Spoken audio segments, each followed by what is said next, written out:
ప్రతిపక్ష నేత Maria Corina మచాడోను Nobel శాంతి బహుమతికి ఎంపిక చేసిన నార్వేపై వెనిజువెలా ప్రభుత్వం ప్రతీకార చర్యలకు దిగింది. ఓస్లోలోని తమ ఎంబసీని మూసేసింది. వెనిజువెలా విదేశాంగ శాఖ ఈ విషయాన్ని సోషల్ మీడియాలో పోస్ట్ చేసింది.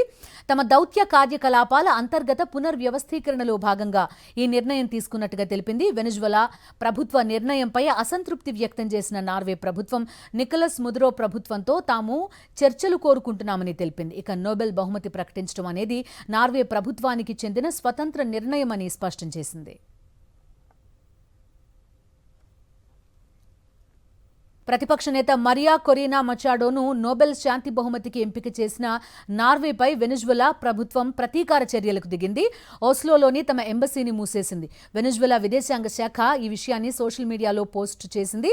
తమ దౌత్య కార్యకలాపాల అంతర్గత పునర్వ్యవస్థీకరణలో భాగంగా ఈ నిర్ణయం తీసుకున్నట్టుగా తెలిపింది. వెనిజువెలా ప్రభుత్వ నిర్ణయంపై అసంతృప్తి వ్యక్తం చేసిన నార్వే ప్రభుత్వం నికోలస్ మదురో ప్రభుత్వంతో తాము చర్చలు కోరుకుంటున్నామని తెలిపింది. ఇక నోబెల్ బహుమతి ప్రకటించడం అనేది నార్వే ప్రభుత్వానికి చెందిన స్వతంత్ర నిర్ణయమని స్పష్టం చేసింది.